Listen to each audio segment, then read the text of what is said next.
গতকালকের ঘটনা। তখন সকাল প্রায় ৮টা বাজে। রবিবারের সকাল মানে সারা সপ্তাহের বাজার, দোকান, রেশন, লন্ড্রি সব আমাকেই করতে হয়। গোটা সপ্তাহ স্কুল করার কারণে একেবারেই সংসারের দিকে তাকানোর সময় পাই না। তাই ছুটির দিনগুলোই কাজের মাত্রা যেন দ্বিগুণ হয়ে যায়। প্রতি রবিবারে আমি সকাল সকাল উঠে আগে বাজারে চলে যাই। কিছু তাজা শাকসবজি, ফল মূল, শুকনো খাবার, একটু বেশি করে মাছ, মাংস, দই, মিষ্টি, দরকারি ওষুধপত্র এনে রাখি। তো আজও সেই রকম বাজার থেকে ফিরছিলাম। ঠিক ৩-৪টে বাড়ির আগে শুনতে পেলাম আমার শাশুড়ি মায়ের গলা।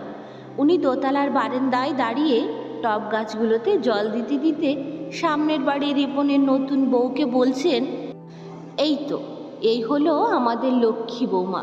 ভোরে ভোরে উঠে পড়ে, ঘরের কাজ সেরে স্নান করে কেমন পুজো আশ্রা হয়ে গেল। আর আমাদেরটাকে দেখো, সকাল থেকে তার পাত্তা নেই। সূর্য ওঠার আগেই তিনি চললেন মাছ বাজারে। এত বারোমুখী স্বভাবে হলে কি আর সংসার গোছানো থাকে? তোমার মতো গুছনি একখানা মেয়ে আমার সংসারে দরকার ছিল। আমি তেসরা চোখে একবার উল্টো দিকে বারান্দায় রিপনের বউয়ের দিকে তাকালাম। নতুন বউ শাশুড়ির সামনে প্রতিবেশী বয়স্ক মানুষের থেকে প্রশংসা শুনে স্বাভাবিকই গদগদ মুখ করে হাসছে। আমি মুখ টিপে নিজের মনেই একটু হাসলাম। তারপর সদর দরজার দিকে পা বাড়ালাম। কয়েক বছর আগেও এই ধরনের কথা নিয়ে সারাটা দিন মন খারাপ করে থাকতাম, কষ্ট পেতাম, ঝগড়া করতাম, কিন্তু এখন আর করি না, অভ্যাস হয়ে গেছে। আমি শ্রুতি, হাই স্কুল টিচার। বর প্রসন্ন হাই স্কুলে চাকরি করে।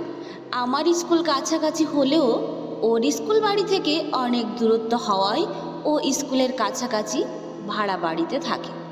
ট্রান্সফারের অনেক চেষ্টা করলেও এখনো পর্যন্ত কিছু হয়নি। তাই ছুটি থাকলে ও কখনো বাড়িতে আসে, আবার কখনো আমি ওর কাছে যাই। বাড়িতে আমি আর আমার বিধবা শাশুড়ি মা থাকি, তাই রোজ দোকান বাজার সহ সমস্ত বাইরের কাজ, ঘরের কাজ আমাকেই সামলাতে হয়।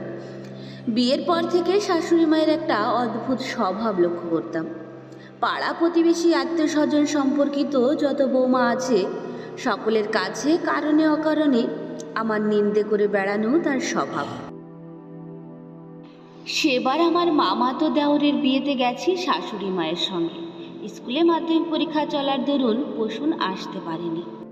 শুনলাম মাসতুতো যাকেই আমার শাশুড়ি মা বলছেন, তোমরা দুটিতে কেমন সুন্দর সেজে গুজে ঘুরছো, আর দেখে মনটা জুড়িয়ে গেল। আর আমার ঢ্যাং ঢ্যাং করে বেড়ানো বউটা আমার ছেলেটাকে বাঁধতেই পারল না।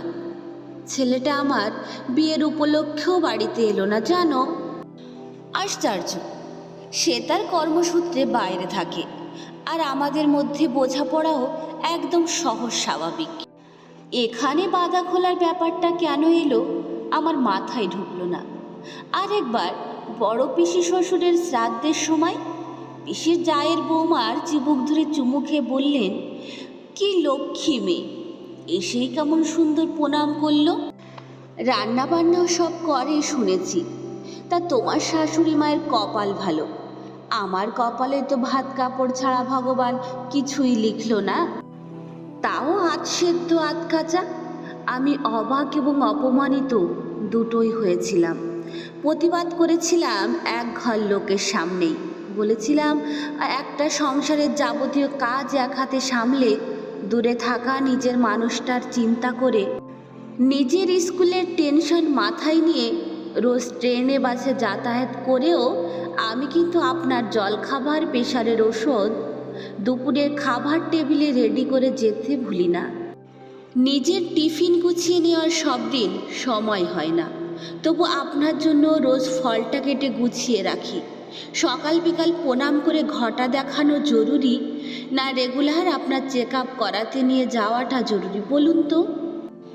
কিন্তু আমার শাশুড়ি আপাতত মিষ্টি মাখানো ব্যবহারে সবাই ওনাকে মাটির মানুষ, অসহায় একজন মানুষ মনে করে। তাই আমাকে সেখানে অনেক কথা শুনতে হয়েছিল। তারপর থেকে ওনার এইসব কথাই আমি আর পাত্তা দিই না। কারণ গত 4 বছরে এসব নিয়ে ভেবে ভেবে দেখেছি নিজের শরীর আর মনের উপর অত্যাধিক চাপ পড়ে। প্রসূনের সঙ্গে অযথু সম্পর্ক খারাপ হয়। এরপর আজ সোমবার দুপুর নাগাদ আমি তখন ক্লাস 8-এর ঘরে। প্যাকার্ড শিউল, চরম ব্যস্ততা। এর মধ্যে শাশুড়ি মা ফোন করলেন। ক্লাসে ফোন অ্যালাউড নয়, তবুও বয়স্ক মানুষটা একা আছেন বলে বাইরে এসে রিসিভ করতে বাধ্য হলাম। ফোনটা ধরতেই উনি গোঙাতে গোঙাতে বললেন, শ্রুতি, তাড়াতাড়ি বাড়ি এসো। আমার পেটে অসহ্য যন্ত্রণা হচ্ছে, একদম থাকতে পারছি না, ভীষণ মাথা ঘুরছে, আমার শরীর কেমন করছে। আমি ছটফট করে উঠে বললাম, এখনও তো আমার ট্রেনে যেতে কম করে হলেও 1 ঘন্টা সময় লাগবে মা। তুমি এক কাজ করো, তুমি রিপনের বউকে একবার ডাকো। আমাদের বারান্দা থেকে ওদের ঘরের জানালা একদম মুখোমুখি। ওকে আসতে বলো, আমি ওকে ফোন করে বলে দিচ্ছি কোথায় কোন ওষুধ আর কোথায় রাখা আছে। ও তোমায় ঠিক ঠিক ওষুধ দিয়ে দেবে।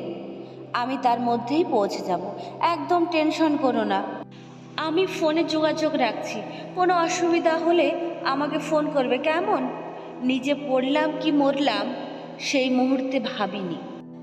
1.5 ঘন্টায় পড়িমড়ি করে বাড়ি পৌঁছালাম। কিভাবে পৌঁছাচ্ছি সে আমি একমাত্র জানি।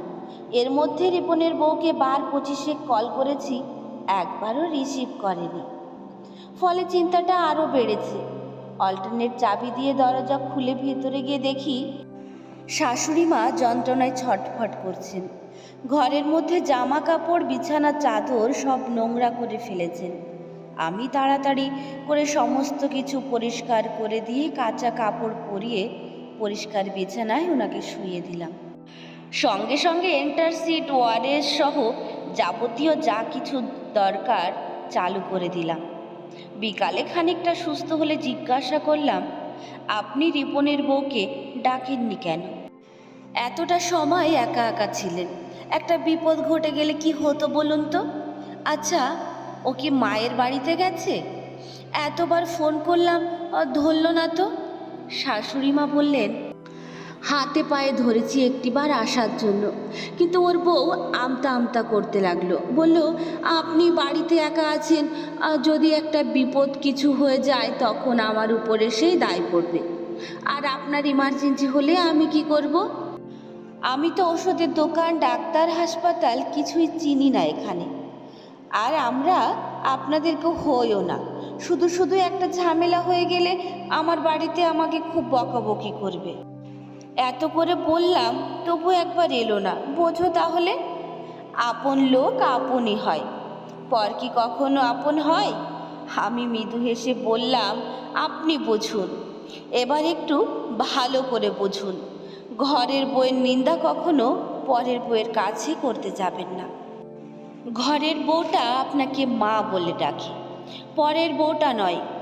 আপনাকে রেগে গিয়ে হোক, শ্রদ্ধা করে হোক, অশ্রদ্ধা করে হোক, ভালোবেসে হোক আর অবহেলা করেই হোক, কোলে দুমুঠো ভাত, অসময়ে সেবা আর শরীর খারাপি যত্নটা কিন্তু ঘরের বউই করবে, সামনের বাড়ির বউটা নয়।